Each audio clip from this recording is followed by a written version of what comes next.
పోతుంది. అప్పుడు బాగా జాడించాక ఆ పంచిని ఆరేస్తే అదిగో తళ్ళ తళ్ళ తల మెరిసిపోతే గురువుగారు కట్టుకుంటున్నారు. ఈ పంచి ఎన్ని దెబ్బలు తింటేలా అయింది? మనం కూడా వస్త్రాలు లాంటి వాళ్ళం. గురువుగారు అలా 2 దెబ్బలు వేస్తే బాగా దెప్పితే అప్పుడు మనలో ఉన్న మురికంతా దిగిపోతుంది. ఆ మురికి దిగిన తర్వాత అప్పుడు బాగా దాడిస్తారు గురువుగారు అప్పుడప్పుడు. అందులో కొంతమందిని మరీ దాడిస్తారు. ఎంత దాడించినా ఇంకా జాడీ అనుకోండి, కొన్ని జాడీలు ఉంటాయి. ఇక్కడ ఏళ్ల తరబడి పాతుకుపోయిన జాడీల్ని ఎంత కడిగినా ఏం ఉపయోగం ఉండదు. కానీ బాగా జాడిస్తే, ఎంత జాడిస్తే అంత లాభం. చివాట్లు తింటున్నారంటే, చెప్పు దెబ్బలు తింటున్నారంటే లాభం అట. పూర్వం శిష్యుల్ని కాస్త కొట్టేవారు, తిట్టేవారు. అలానే ఎల్లవేళ్లలో కొడతారని కాదు, వాడిని బాగు చేయడానికి అలా ప్రయత్నం చేస్తారు. అందువల్ల ప్రోక్షణం, నీళ్లు చల్లడం, తాడనం, కొట్టి దెప్పి, శిశోస్వాత్మానమాత్మని, వాడిని ఒక శిశువులాగా చిన్ని బిడ్డలాగా చూసి తనంత వాణ్ణి చేసి వాణ్ణి ముక్తికి పంపించడానికి గురువు ఎప్పుడూ ప్రయత్నిస్తాడు. చంటి పిల్లవాడి మీద జాలి తప్ప ద్వేషం ఎందుకుంటుంది? అందుకే శిశోస్వాత్మానమాత్మని అన్నాడు ఆయన. తన సొంత బిడ్డని ఎంత ప్రేమగా చూస్తాడో శిష్యులు కూడా అంత ప్రేమగా చూస్తాడు. ఒక్కొక్కరిది ఒక్కొక్క మార్గం. ఒక్కొక్కరు అంతర్ముఖ భక్తులు, కొందరు బహిర్ముఖ భక్తులు ఉంటారు. అంతర్ముఖం అంటే ఇక ఆ శిష్యుడంటే తన శరీరంలో ఒక భాగం అనుకుంటాట గురువు. దానికి ఉదాహరణ శంకరాచార్యుల వారికి పద్మపాదుడు. పద్మపాదుడు అంటే ఇక గురువు గారికి అత్యంత ప్రాణం. ఎక్కడికి వెళ్ళినా కూడా ఉండేవాడు ఆయన. కొంతకాలం పోయాక ఈ శిష్యులకు మండింది. ఇంతమంది శిష్యులుంటే ఎంతసేపు పద్మపాద పద్మపాద అని ఆయన్నే పిలుస్తావేంటి? ఆ పద్మపాదుడు అసలు పేరు ఎదిగేస్తామండి, తర్వాత పద్మపాదుడు అయ్యాడు అనుకోండి ఆయన. అందుకని ఎప్పుడు ఈ శిష్యుడిని ఇలా పిలుస్తున్నాడు అని తక్కిన వాళ్ళంతా గురువు గారికి పక్షపాతం ఎక్కువ, ఫలానా వాడి మాట వినమంటున్నారు, మెసేజీల్లో కూడా ఆయన మాటే వినమంటున్నారు, మమ్మల్ని పట్టించుకోవట్లేదు అనుకున్నారు. పాపం గురువు గారికి అందరూ సమానమైన కొన్ని కారణముల చేత కొంతమందికి కొన్ని పనులు అప్పగిస్తారు. ఇప్పుడు వీళ్ళందరూ ఇలా అనుకోవడం శంకరుడు విన్నాడు. వీరంతా నేను ఈ శిష్యుడిని ఎక్కువ ప్రేమగా చూస్తున్నాను, తక్కిన వాడిని చూడటం లేదనుకుంటున్నారు తప్ప వాడి మీద ప్రేమ కాదు, వాడి గుణముల మీద ప్రేమ అని వీళ్ళకి నిరూపించాలనుకుని ఒకరోజు ఆయన ఏం చేశాడు, వీళ్ళందరినీ పూర్ణానది అవతల ఒడ్డుకు వెళ్లి దర్భలు కోసుకురమ్మన్నాడు. శిష్యులంతా కేరళలో కాలడి అనే ప్రాంతం ఉంది కదా, అక్కడే పుట్టాడు శంకరుడు. ఆ కాలడి తీరంలో పూర్ణానది ఉన్నది. పూర్ణానది అవతల ఒడ్డుకు వెళ్లారు వీళ్ళు. పూర్ణానదిలో పెద్దగా నీళ్లు ఉండవు, చిన్న పిల్ల కాలంలో ఉంటుంది, కొన్ని చోట్ల నడిచి కూడా వెళ్ళొచ్చు. అదే వర్షం వచ్చిందా, వరద వచ్చిందా, ఓరి బాబో సముద్రంలో ఉప్పొంగిపోతుంది. నీళ్లు లేనప్పుడు శిష్యులంతా ఈ పూర్ణానది దాటి అవతల ఒడ్డుకెళ్లి అక్కడ దర్భలు కోయడం మొదలెట్టారు. ఎంతలో హఠాత్తుగా ఈ పూర్ణానదికి భయంకరమైన వరద వచ్చేసింది. మామూలు వరద కాదని. ఆ వరద విపరీతంగా పెరిగిపోతూ ఉండగా గురువుగారు శంకరుడి అవతల ఒడ్డు నుండి శిష్యులారా వెంటనే పరిగెత్తుకులా వచ్చేయండి అన్నాడు. అందరూ పరుగు నది దగ్గరకు వచ్చారు. ఆ నది ఎలా ఉందో తెలుసా? వరదలు వచ్చినప్పుడు గోదావరిని చూస్తే ఎలా ఉంటుంది, గంగా నదిని చూస్తే ఎలా ఉంటుంది, హడిలిపోతారు. భయంకరమైన ఆ నదిని చూచి అందరూ ఆ ఒడ్డున ఆగిపోయి వరద తగ్గాక వస్తాం గురువు గారు అన్నారు. ఎంతలో ఈ పద్మపాదుడు గురువు గారు పిలవగానే పరుగున నీటిలోకి దిగిపోయాడు. మా గురువు గారు పిలిచారు, ఆయన దగ్గరికి వెళ్లిపోవాలి, ఇంతే తప్ప అది వరద బురద నదా సముద్రమా ఏం పట్టించుకోకుండా అందులోకి దిగిపోయాడు. ఇదండి గురువుల మీద కొంతమందికి ఉండే భక్తి. అంత భక్తి ఉంటే వాడు శిష్యుడంటే. వెంటనే నీళ్లలోకి ఆయన దిగుతూ ఉంటే నీటిలోంచి ఒక్కొక్క తామర పువ్వు పైకి వచ్చేది. ఈయన కాలు పెట్టగానే నీటిలో ఓ తామర పువ్వు కాలి కింద ప్రత్యక్షం అయ్యేది. అప్పుడు ఈయన కాలు ఎక్కడ పెట్టేవాడు అనమాట? నీళ్లలో కాకుండా తామర పువ్వు మీద పెట్టేవాడు. తామర పువ్వులో పెడితే నీళ్లలోకి దిగవలసిన అవసరం లేకుండా ములక్కుండా వచ్చాడు. ఆ తామర పువ్వు ఎంత గట్టిదో ఆలోచించండి. మామూలు తామర పువ్వు అయితే పచ్చడైపోతుంది. గురు కటాక్షం వల్ల వచ్చిన తామర పువ్వు ఒక మెట్టులాగా గట్టులాగా ఆయన కాలి కింద నిలబడేది. ఈయన అడుగు పెట్టిన చోటల్లా పద్మములు వచ్చాయి గనక పాదముల కింద పద్మములు రావడం వల్ల పద్మపాదుడు అని ఆయన పేరు వచ్చింది. యువతల ఒట్టుకు వచ్చేసాడు ఆయన. అప్పుడు గురువు గారు వాళ్ళకేసి చూసిన వెంట మిగతా శిష్యులకేసి నదిలో నీరు లేదు, ఏం లేదు, మళ్ళీ యథాప్రకారంగా ఉంది. అంటే ఈ వరదంతా గురువు గారి మహిమ వల్ల వచ్చిన వరదన్నమాట. శిష్యులు చిరునవ్వు నవ్వుతున్న గురువు గారి దగ్గరికి వచ్చి తల వేళ్లాడేసుకున్నారు. అప్పుడు గురువుగారు, నాయనా అతడికి నా మీద అంత ప్రేమ, అందుకే నా హృదయంలో ఉన్నాడు. మీరు కూడా గురువు గురించి ఇంత ఆలోచించి గురువుగారి ఆజ్ఞ తప్ప మరొకటి లేదు, ఇది కష్టం కాదు అనుకుంటే అప్పుడు మీరు నా హృదయంలో ఉంటారు. ఆ స్థాయికి రావాలి. ఇలా గురువు కోసం ప్రాణము, శరీరము, మనస్సు సమస్తము ధారపోసే శిష్యులు అంతర్ముఖ శిష్యులు అని పిలువబడతారు. ఏదో బయట నుంచే సేవ చేసి అప్పుడప్పుడు గురుగారు అలా అంటారు, ఆయన గొలుసు అడిగితే ఎక్కడిస్తాను, ఎంత కావాలంటే బత్సలి పులుసు అంటే ఇస్తాను, గొలుసు ఇస్తానా అని వెళ్ళిపోతారు. సరే, వాళ్ళు బహిర్ముఖులు. ఇక ఈ బహిర్ముఖుల్లో కూడా అంతర్ముఖుల్లోనూ 2 రకాలు ఉంటారు. అదేంటంటే ఏకాంతాంతర్ముఖులు, సూక్ష్మాంతర్ముఖులు. ఏకాంతాంతర్ముఖులు అంటే ఇంక గురువు గారు కళ్ళు మూసుకు తపస్సు చేస్తున్నా గురువు గారి హృదయంలో వాడు తప్ప మరెవరు ఉండరు. అది అరుదు. అలా ఏకాంత అంతర్ముఖులు కావాలంటే 15,000 జన్మల్లో గురువు గారికి సేవ చేయాలట. అంటే 15,000 జన్మల్లో గురువు గారు పుట్టినప్పుడల్లా వీళ్ళు శిష్యులుగా పుట్టి ఆయన సేవ చేస్తే 15,000 బర్త్స్, ఒకటి కాదు 15,000 జన్మలు గురువుని సేవిస్తే ఈ జన్మలో ఏకాంతాంతర్ముఖ భక్తులు అవుతారు. 13,000 జన్మల్లో గురువుని పూర్వకాలంలో సేవిస్తే వాళ్ళు సూక్ష్మ అంతర్ముఖ శిష్యులు అవుతారు. కేవలం 5,000 జన్మలు మాత్రమే సేవిస్తే గురువుని పూర్వజన్మల్లో అటువంటి వాళ్ళు బహిర్ముఖ శిష్యులు అవుతారు. మళ్ళీ 1,000 జన్మల్లో మాత్రమే గురువుని సేవిస్తే వాళ్ళు ఈ బహిర్ముఖ శిష్యుల్లో సూక్ష్మ బహిర్ముఖ శిష్యులు అవుతారు. అంటే కొంతమంది బయట నుంచి వచ్చి కాసేపు కూర్చుని మళ్ళీ వెళ్ళిపోయి పెద్దగా గురువు గారి మీద భక్తి ఉంటుంది, ఉండకుండా ఉంటుంది, ఇలా మధ్య రకంగా ఉంటే వీళ్ళంతా కేవలం 1,000 జన్మలో ఎంతో అన్నమాట. అలాగే వీళ్ళు ఒక 5,000 జన్మలుగా సేవిస్తే ఇదిగో మీలాంటి బహిర్ముఖ శిష్యులు అనమాట. బాక్యం నుంచి వచ్చి వెళ్ళిపోతుంటారు. 5,000 జన్మలు ఎత్తి ఇప్పటికి వచ్చారు మీరు. వేదవ్యాస మహర్షి శిష్యుడు జనమేజయుడు ఉన్నాడే, ఇది పరీక్షిత్తు కొడుకు. ఆయన 10,000 జన్మల్లో ఆయన సేవించడం వల్లే వ్యాసుడు ఎదురుగుండా కూర్చుని వ్యాసుడు చెప్పిన దేవీ భాగవతం వినగలిగాడు. అంటే 10,000 జన్మల్లో ఆయనతో పూర్వం ఆయన సేవించేట. అలాగే మీరు కూడా ఇవాళ ఇక్కడ కూర్చుని పురాణం వినగలుగుతున్నారంటే, అందులో ఎక్కువ మంది కూడా రాగలుగుతున్నారంటే, ఎప్పుడూ పక్కన ఉండగలుగుతున్నారంటే, యాత్రలకు రాగలుగుతున్నారంటే వీళ్ళల్లో 5,000 జన్మలో, 1,000 జన్మలో, 10,000 జన్మలో, ఎన్నో జన్మల్లో సేవ చేసి వచ్చిన వాళ్ళు. 1 జన్మ 2 జన్మల్లో సేవ చేసిన వాళ్ళు ఒకసారి అలా వచ్చి హాయ్ అంటాడు, మళ్ళీ వాడు కనపడ్డవాడు మరి అయిపోయాక. అది వాళ్ళ కర్మయోగం. ఇవన్నీ ఆయా వ్యక్తుల యొక్క సంస్కారాల వల్ల వస్తాయి. అనేక జన్మ సంస్కారాల వల్లే గురువు దగ్గరికి రాగలుగుతారు.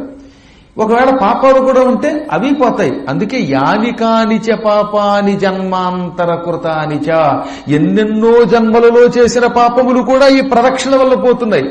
ఈ జన్మలో కాదు, పూర్వజన్మలో చేసిన పాపాలు కూడా ప్రదక్షిణ వల్ల పోతే అప్పుడు వాడికి గురువుల మీద ఒక దృఢమైన విశ్వాసం కలుగుతుంది. కాబట్టి అటువంటి ఏకాంత భక్తులు, బహిర్ముఖ భక్తులు, అంతర్ముఖ భక్తులు, వీళ్ళందరికీ కలియుగములో సద్గురుడొక్కడే దిక్కు. గురువుగారు కొట్టినా తిట్టినా ఏం చేసినా ఆయనే సమస్తమనుకుని ఏమాత్రం అలగకుండా చెప్పినటువంటి పని చేసి వ్యతిరేకించక అందులో ఉన్న సూక్ష్మాలు గ్రహించి నిత్యం సేవిస్తే అటువంటి వాడు శివాత్మకం. అతన్నే శివాత్మకుడు అంటారు. వాడు శివ ఆత్మ అయిపోతాడట, శివుడైపోతాడు. శివోహం అనే మాట అతనికి చెల్లుతుంది. అప్పుడు అతను ఎలాంటి వాడు అవుతాడు? స్ఫురంతం విస్ఫులింగవత్. ఒక కట్టెని కాల్చి ఆ కట్టె దగ్గరికి వెళ్ళి బాగా విసిరికరతో విసిరితే ఏమవుతుంది చూశారా మీరు? ఉదాహరణకి యజ్ఞగుండం ఉంది. యజ్ఞగుండంలో అప్పుడప్పుడు ఏం చేస్తాం? పొగ ఎక్కువైపోయినప్పుడు, నిప్పు లేనప్పుడు విసిరికరతో గట్టిగా విసిరితే భగ్గున మండి అందులో నిప్పు రవ్వలు పైకి వస్తాయి. అలాగే గురువు శిష్యుణ్ణి నిప్పురవ్వలు వెదజల్లుతూ భగభగమండే అగ్నిలా మారుస్తాడు. అంటే తేజస్వరూపుడిగా, కాంతిస్వరూపుడిగా మారుస్తాడు. వాడిలో ఉన్న అజ్ఞానమంతా క్రమక్రమంగా పటాపంచలు చేస్తాడు. అంత స్థాయిలో గురువులకు ఆత్మీయుడనిపించుకునే ప్రయత్నం నువ్వు చేయాలి. గురువుగారు అనుగ్రహించాలంటే ముందు నువ్వేం చేయాలి? ఈతడి మీద గురువులకు నమ్మకం కలగాలి. ఈతడు ఉత్తముడవుతాడు, వీడు కొంపముంచడనేటటువంటి నమ్మకం కలగాలి. వీడిని ఉత్తముడిగా మార్చాలి, వీడిని శివుడిలో కలపాలి. అది ఎంత ప్రయత్నం చేయాలో ఆలోచించండి. అప్పుడప్పుడు గురువులు దగ్గరికి తీసి కూడా మళ్ళీ కొంచెం జాగ్రత్త వహించకపోతే వీడి వల్ల గురువు పడిపోయే ప్రమాదం ఉంది. నదిలో కొట్టుకుపోతున్న వాడిని రక్షించడానికి వెడితే అవతల వాడు వీడి చేయి బుచ్చుకు లాగేసి వీడి కాలు గట్టిగా పట్టుకుంటే వీడు కూడా మునిగిపోతాడట. అలా మునిగిపోకుండా చూసుకోవాలి. చాలా కాలం క్రితం ఒక ఊళ్ళో ఓ మంచి మల్లుడు ఉండేవాడు, గొప్ప వస్తాడు, కుస్తీ పట్లు బాగా పట్టేవాడు అనమాట, బాక్సింగ్ బాగా చేసేవాడు. అతన్ని జయించడానికి యావత్ ప్రపంచంలో ఉన్న మల్లులంతా ప్రయత్నించారు. కానీ ఎవ్వరూ ఆయన్ని జయించలేకపోయారు. ఆయన భీముళ్ళు అంటేవాడు అనమాట. ఆయన్ని జయించలేక అందరూ ఇక ఇతడు బతికొండగా జయించలేనరా, వాడంతటి వాడి ముసలడే చవ్వాలి తప్ప యుద్ధంలో వాడిని జయించలేం అనుకున్నారు. క్రమంగా ఈ మల్లుడికి ఓ 50 ఏళ్ళు వచ్చాయి. అప్పటిదాకా అతన్ని జయించడానికి కనీసం 1,00,000 మంది ప్రయత్నించారట. అంతమంది ఓడిపోయారు ఆయన చేతిలో. ఇలా ఉండగా ఓ శిష్యుడు చేరాడు ఆయన దగ్గరికి. ఆ శిష్యుడి వయస్సు ఒక 20 ఏళ్ళు ఉంటుంది. ఈ శిష్యుడు మంచి దృఢంగా ఉన్న మల్లుడు. వాడు గురుదేవా, నువ్వు నా దేవుడివి, నువ్వు భగవంతుడివి అని పొగిడి కాళ్ళు గట్టిగా పట్టుకుని నాకు కుస్తీ పట్లు నేర్పు అన్నట్ట. అలాగే అన్నాడు గురువుగారు. ఒక వారం 10 రోజులు వాడిని బాగా పరీక్షించాడు. వాడు రోజు గురువుగారికి పాదసేవ చేసేవాడు. అబ్బబ్బబ్బో, మామూలు సేవ కాదు. గురువుగారు ఇక ఆ సేవకు ఆనందపడిపోయాడు. వీడు నన్ను కన్న తండ్రిని ఎలా చూస్తాడో అలా చూస్తున్నాడు అనుకున్నట్ట. అనుకుని వీడికి మొత్తం తనకు వచ్చిన కుస్తీ పొట్టులో ఉన్న పొట్లన్నీ నేర్పాడు. మల్ల యుద్ధంలో నైపుణ్యములన్నీ నేర్పాడు. స్కిల్స్ అన్నీ నేర్పాడు. కొంతకాలం పాటు శుభ్రంగా మల్ల విద్య నేర్చుకున్నాడు వాడు. ఒక రోజున గురువుగారి దగ్గరికి వచ్చి ఓ 1 ఏడాదో 2 ఏళ్ళలో గడిచాక, గురువుగారండి మీ విద్యలన్నీ నాకు నేర్పేశారా అని అడిగాడు. మొత్తం నేర్పానురా, ఇక నీకు నేర్పేదేమీ లేదు. ఇవాళ నువ్వు నన్ను కూడా మించిపోయావు. ఎందుకంటే నేను 50 ఏళ్లవాడిని, నువ్వు 20 ఏళ్లవాడివి. నా సమస్తమైన విద్యను నీకు నేర్పానన్నట్ట. అయితే నేను గ్యారంటీగా మీ అంత వాడినేనా అన్నాడు వీడు. అవునరా, నా అంత వాడివేంటి, నాకంటే ఎక్కువ వాడివి, ఎందుకంటే నేను ముసలాండి, ఇప్పుడు నువ్వేమో కుర్రాడివి అనగా, గురుదేవా ఇప్పుడు మీకు దక్షిణ ఇస్తాను నేను అన్నట్ట. నాకు దక్షిణే ఉందిలే పొమ్మన్నాడు ఆయన. కాదండోయ్, అసలు నేను మీ దగ్గర ఎందుకు చేరి అనుకుంటున్నారు శిష్యుడిగా? మిమ్మల్ని ఏదో రకంగా పడగొట్టి జయించడం కోసం. మిమ్మల్ని మామూలుగా జయించలేం. మీ దగ్గర విద్య నేర్చుకుని మిమ్మల్ని జయించడం కోసం మీ దగ్గర కాళ్లు పట్టి సేవ చేసి విద్యలు నేర్చుకున్నాను. ఇప్పుడు మీ విద్యలన్నీ నాకు నేర్పారు. కాబట్టి ఎల్లుండి శుక్రవారం నాడు మీతో నేను మల్ల యుద్ధానికి బహిరంగంగా సవాల్ చేసి పిలుస్తాను. జనం అందరూ వస్తారు, మీరు నాతో యుద్ధం చేస్తారు. తుక్కు తుక్కు కింద మిమ్మల్ని ఓడించి బస్తీ మేసవాళ్ళు నన్ను మించిన వాళ్ళు అనిపించుకుంటాను అన్నట్టు వీడు.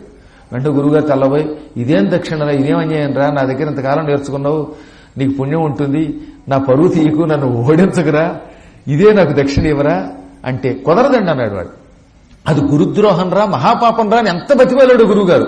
కుదరదండి, మిమ్మల్ని ఎవరైనా యుద్ధానికి పిలిస్తే మీరు వెళ్ళవలసిందే, మిమ్మల్ని నేను ఓడించవలసిందే, మీ మీద నా కసి తీరవలసిందే.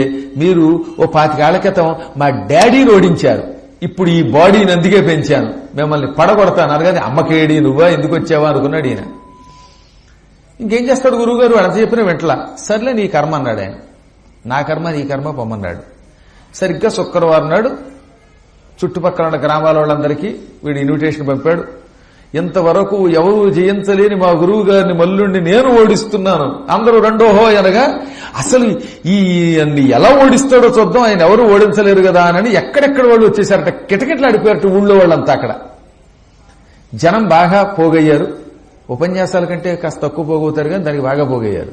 గురువుగారిని పడగొడుతున్నాడుగా శిష్యుడు, అది చూడటానికి. అందుకని జనానికి ఎంత ఆనందం, శిష్యుడు గురువుగారిని పడగొట్టాడా అనుకుంటారట. దిక్కుమాల మనుషులు వీళ్ళంతా బాగా చేరారు. ఇప్పుడు రంగస్థలంలో కుస్తీ పొట్లకి దిగారు. పాపం గురువుగారు మళ్ళీ ఇంకొకసారి అడిగారు, శిష్య ఇది అన్యాయం రా అంటే, అన్యాయం లేదు గిన్యాయం లేదు అన్నాడు వీడు. ఇక యుద్ధం మొదలైంది. శిష్యుడేమో కుర్రాడు, గురువుగారి దగ్గర నేర్చుకున్నాడుగా రహస్యాలన్నీ. ఈయన డబకా డబకా డబకా డబకా తిరగేసి పడగొట్టేయడం మొదలెట్టాట. ఇంకో 2 రౌండ్లు జరిగితే గురువుగారు తెచ్చేటట్టున్నాడు. గురువుగారిని ఓడించేస్తున్నాడు వాడు. ఆ చుట్టుపక్కల వాళ్ళంతా ఏళ్ళు వేయడం మొదలెట్టారట. భలే భలే, ఈ గురువుగారు ఇక్కడికి వచ్చి గురుకులం పెట్టి ఇంత పీఠం పెట్టి పేరు తెచ్చుకుంటాడా, శిష్యుడు భలే పడగొడుతున్నాడు అని సంకలు కొట్టుకోవడం మొదలెట్టారట. కొంతమందికి అదో సరదా ఉండోయ్, పైకి ఇక్కడ మా గురువు గారు పీఠం పెట్టారు అని ఆ పొగుడుతారు కానీ లోపల ఈయన ఎవడన్నా పడగొడితే బాగుండు అనుకుంటారు. అమ్మో, అలాంటి మహానుభావులు కూడా ఎందుకుంటారో ఎప్పుడూ ఉంటారు. ఈ శిష్యుడు పడగొడుతుంటే వాళ్ళకి ఎక్కడలేని ఆనందం కలిగింది. సరిగ్గా ఇంకా గురువుగారు ఓడిపోతున్న సమయంలో హఠాత్తుగా గురువుగారు వాడి ఎడంకాల దగ్గర చటుక్కను మెలిపెట్టి గిర్రును తిప్పిలా 3 సార్లు వాడిని నడ్డి విరగొట్టి నేల మీద పారేశాడు. వాడి నడుం బ్యాక్ బోన్ విరిగిపోయింది. వాడు అని ఏడ్చి లేవబోయాడు. ఇంకా లేవలేదు. యావజ్జీవితం వాడి నడుం విరిగిపోయిందిట, వెన్నుపోసు విరిగిపోయింది. అప్పుడు వాడు లేవలేక బాధపడుతూ ఇలాగే చెయ్యెత్తి, మోసం గురువు మోసం, ఈ పొట్లోకి నేర్పలేదేమన్నట్ట. ఒరే, గురువులు నీలాంటి దౌర్భాగ్యులు ఉంటారని తెలుసు గనకే ఒక 3 విద్యలు మాత్రమే వాడికి నేర్పర్రా. అవసరమైతే ఈ 3 విద్యలతో శిష్యుని పడగొట్టడం కోసం 3 అంటే 3 పొట్లు నా దగ్గర అట్టే పెట్టా, ఇప్పుడు నేర్చుకోపో అన్నట్ట. ఇంకేం నేర్చుకుంటాడు? ఏ జీవితంలో లేవడం. ఎప్పుడు కూడా అన్ని విద్యలు నేర్పుతామా మేము? ఎప్పుడైనా ఎక్కడైనా అలాంటి వాడు ఒకడు ఉంటాడు, అత్యవసరమైతే మా దివ్యశక్తితో వాడిని డబేలు పడగొట్టడానికి ఒక్క 2-3 విద్యలు దగ్గర ఎట్టే పెట్టుకుంటాం. చచ్చిన నేర్పం. ఆ మంత్రాన్ని నేర్పితే ఇంకేమన్నా ఉందా? ఎంత ఏకాంత శిష్యుడినైనా సరే ఎప్పుడు ఎక్కడ పెట్టాలో అక్కడ పెట్టకపోతే సమయం వచ్చినప్పుడు కొమ్మ ఉంచుతారు. అందువల్ల ఏంటంటే అలాంటి శిష్యుల వల్ల ఉపయోగం ఉన్నది. వాళ్ళు ఏకాంత శిష్యులా, వాళ్ళు అంతర్ముఖ శిష్యులా? మహాపాపం కదటండి అది. గురుద్రోహం చెయ్యకూడదు బాబోయ్ అంటే. కాబట్టి ఇటువంటి మహాపాపములను విడిచిపెట్టి గురువును అత్యంత భక్తి శ్రద్ధలతో పట్టుకుంటే గురువు గారు ఈ జన్మలోనే అతనిలో శివతేజస్సు ప్రవేశపెట్టి వాణ్ణి శాశ్వత కైవల్యం పొందేలా చేస్తాడు. దానికి మనం చెయ్యవలసిన సాధన అంతకంతకీ గురుభక్తి పెంచుకోవటం. గురుభక్తికి అంతం లేదు. గురుభక్తి ఎప్పుడు నిత్యం పెంచుకోవలసిందే. విద్య వల్లో, ధనం వల్లో, పదవి వల్లో, కాలం వల్లో ఒకసారి గురువుని ద్వేషించడం మొదలు పెడితే ఇంకా వ్యక్తిని త్రిమూర్తులు కూడా రక్షించలేరు. శివుడి మీద కోపం వచ్చిందనుకుందాం కాసేపు. ఎవడో ఒక ఆయన శివుడితో తగాదా పడ్డాడు. అప్పుడు శివుడికి వాడి మీద కోపం వచ్చింది. ఒక వ్యక్తి శివుడిని కోపగించి తిట్టగానే శివుడికి కోపం వచ్చి యారా నన్ను తిడతావట్రా అని సోలం పెట్టి వాడిని పొడవాలనుకున్నాడు. శివుడంతటి వాడు ఒక వ్యక్తిని చంపాలనుకుంటే ఆ వ్యక్తిని ఎవరన్నా రక్షించగలరా? ఎవడు రక్షించలేడు. శివుడే చంపాలనుకుంటే ఎవడు రక్షిస్తాడండి? కానీ శివుడు ఏమన్నాడో తెలుసా? విష్ణువు, బ్రహ్మ, శివుడు ముగ్గురు కలిసి ఒకసారి శివే రుష్టే గురుస్త్రాత, శివుడు ఎవడినైనా కోపగించి చంపాలనుకుంటే ఆ వ్యక్తిని రక్షించే శక్తి ఒక్క గురువుకి ఇచ్చామన్నారట వాడు. అంటే ఈ లోపల ఉన్న శివుడు ఇవాళ శూలం గుచ్చుకుని ఈ ఎదురుగుండా ఉన్న వ్యక్తుల్లో ఒక వ్యక్తిని పడవడానికి మీదకు వస్తే వెంటనే ఆ వ్యక్తి గురుదేవా రక్షించు అంటే ఒక్కసారి గురువుని వాడు ఆశ్రయించగానే శివుడు చంపడం మానేస్తాడట. స్వయంగా త్రిమూర్తులు చెప్పిన మాట. అంటే శివుడంతటి వాడు కోపగించిన ఆ శివుడి నుంచి రక్షించే శక్తి గురువు దగ్గర ఉన్నది. అదే గురువు గారికే కోపం వచ్చింది అనుకున్నాం. ఏదో శివుడికి కోపం వస్తే గురువు రక్షిస్తాడు, అది రైటే. మరి ఇప్పుడు గురువు కోపం వస్తే గురువు రుష్టే శివోనచ, గురువు గారికి కోపం వస్తే శివుడు రక్షించను పొమ్మన్నాడు ఆయన. అందువల్ల కలియుగంలో శివుడికి కోపం తెప్పించేనా బ్రతకచ్చు, కానీ గురువులకు కోపం తెప్పించి బ్రతకడం కష్టం. బ్రతకడం అంటే ఇప్పుడు ఎదురుగుండా బ్రతకడం కాదు, శాశ్వతంగా వాడు ఎప్పుడో ఒకప్పుడు నరకం అనుభవిస్తాడు, భయంకరమైన నీచ జన్మలు ఎత్తుతాడు, వార్ధక్యంలో నానా కష్టాలు అనుభవిస్తాడు. ఎందుకు వచ్చింది? కాబట్టి నాయనలారా, నైమిశారణ్యంలో 1000 సంవత్సరములు తపస్సు చేసిన మునులారా, మీరు గురువుని ఆశ్రయించండి. మీ అదృష్టవశాత్తు మీకు వ్యాసుడే గురువు. ఆ వ్యాసుడిని పట్టుకోండి, ఆయన ద్వారా నిత్యం నన్ను చూడండి అని శివుడు వరం ఇచ్చాడు.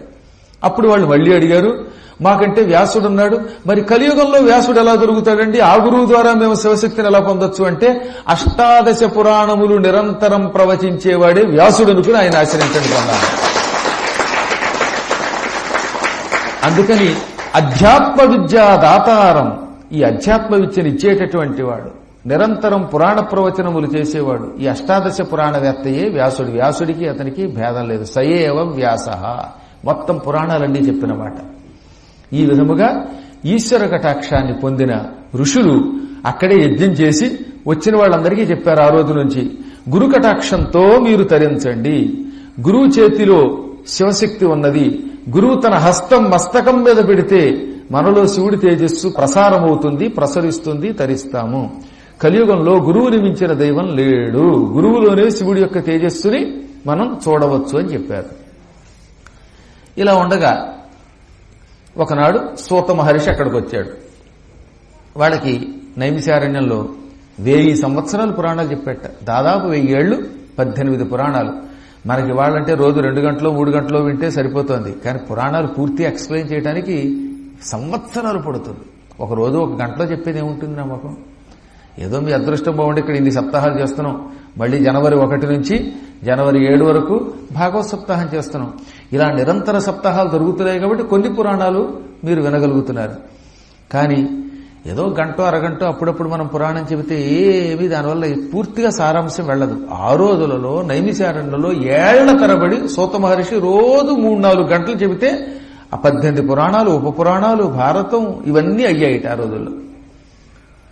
ఆయన పురాణం చెబుతూ ఉండగా ఒక రోజున వాళ్ళు లింగ పురాణం చెప్పమన్నారు. ఆయన లింగ పురాణం చెప్పాడు. గంగా తీరంలో పాటలీపుత్రము అని ఒక నగరం ఉన్నది.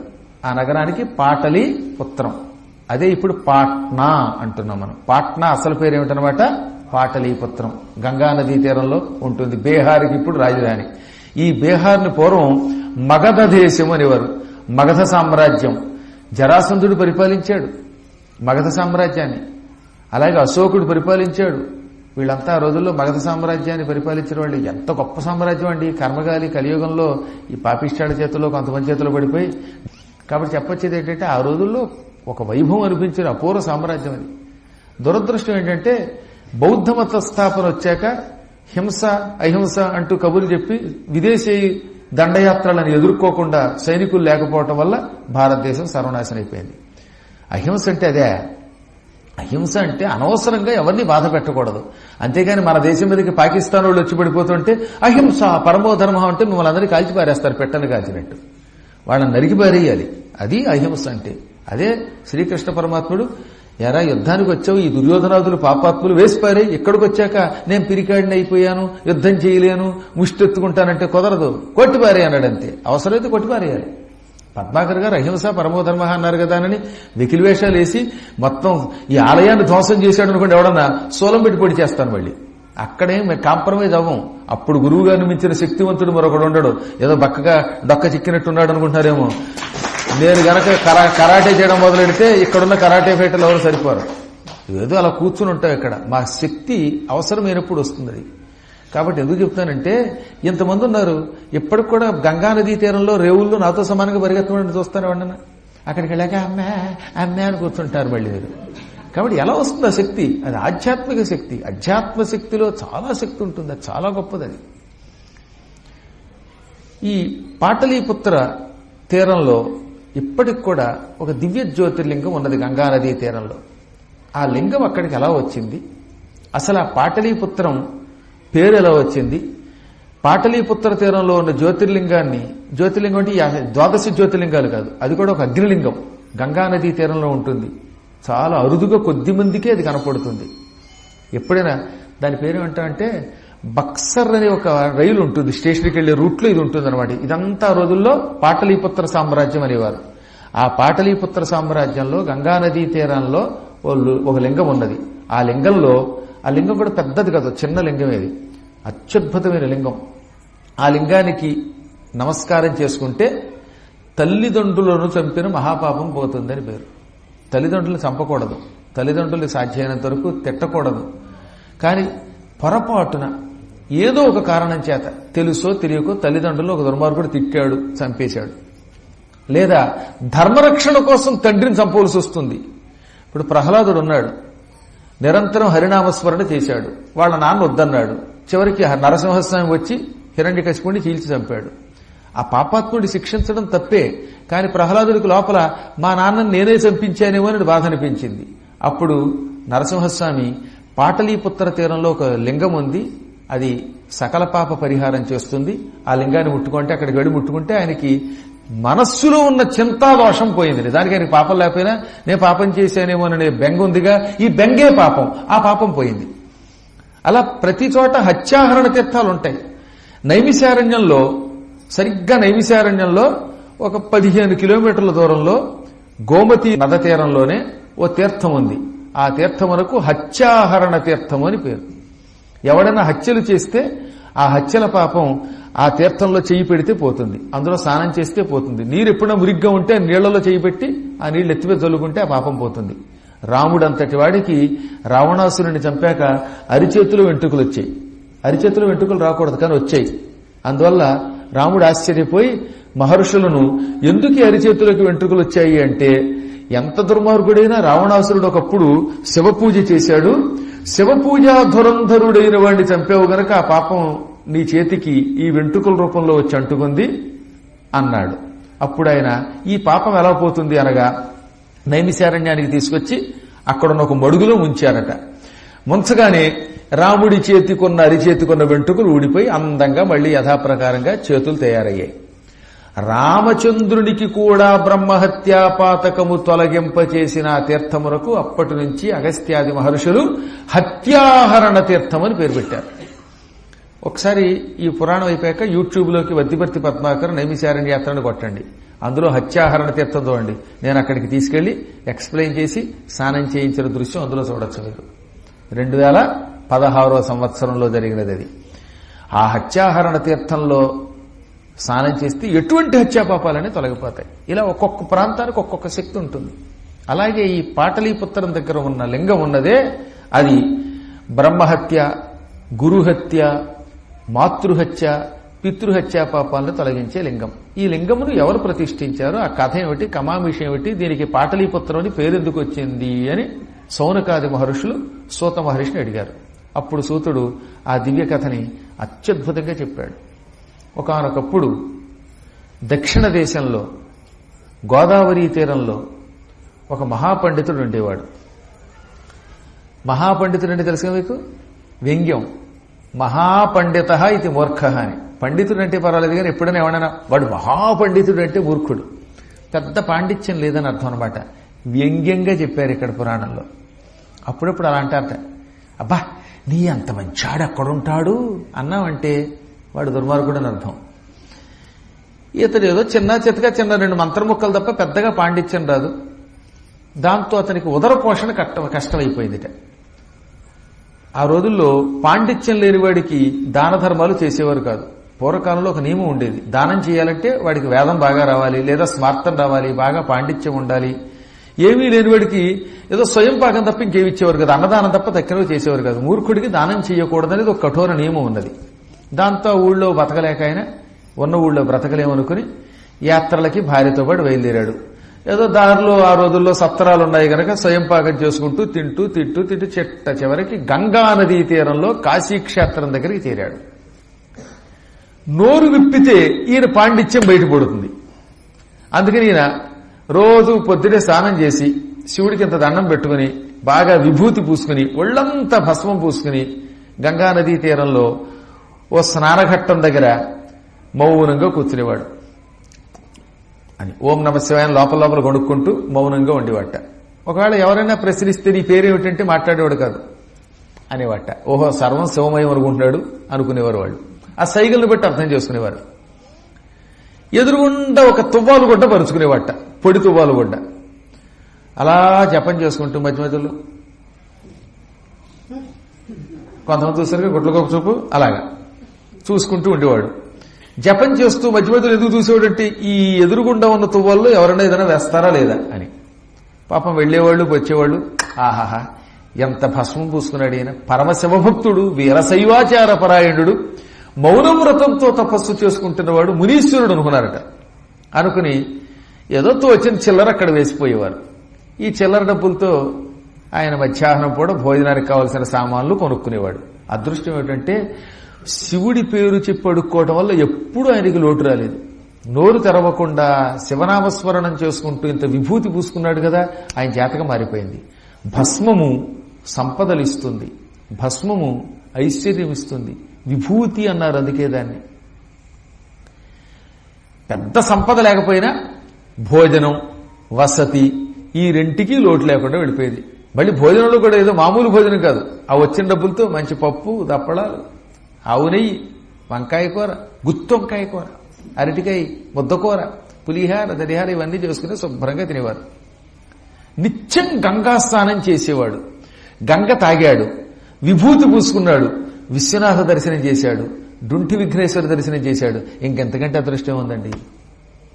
మీరు మహాయోగ జాతకులు గుర్తుపెట్టుకోండి. రోజు ప్రొద్దుటే లేస్తున్నారు, గుడికి వస్తున్నారు, ప్రణవేశ్వరుణ్ణి చూస్తున్నారు, అక్కడ అభిషేక దృశ్యం చూస్తున్నారు. ఇలా ఇలా చేయగా చేయగా చేయగా మీ అందరికీ జాతకం అద్భుతంగా మారిపోతుంది. సంపదలు వస్తాయి, ఆనందం కలుగుతుంది భక్తితో చేస్తే. ఎలా చేసినా దాని ఫలితం ఉంటుంది. అందులో భక్తితో చేస్తే ఇంకా ఉంటుంది.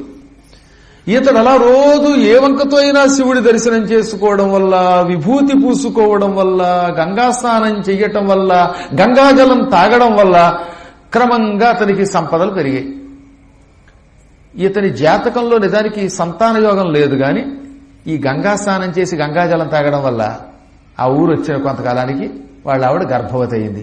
ఒకేసారి 3 కొడుకులు కదిటాక. ఏదో కవల పిల్లలు 2 పుడతారంటారు కానీ కొందరికి 3 కూడా పుడతారు. ఒక ఆవిడ మొన్న మధ్యన 12 మందిని కదిటి మరి అమెరికాలో ఎలాగందో తెలియదు. రామరామ 12 మంది ఆ కడుపులోంచి పెట్టుకొచ్చారంటే పూర్వజనులు వరాహావతారం అయి ఉంటుంది ఆవిడ. వారాహి దేవి యొక్క కటాక్షంతో పుట్టుంది కానీ అంతమందిని కండడం అంటే కష్టం కదా మరి. పంది అయితే పుట్టేస్తారు. పంది పిల్లలు 10-5 అన్నారు.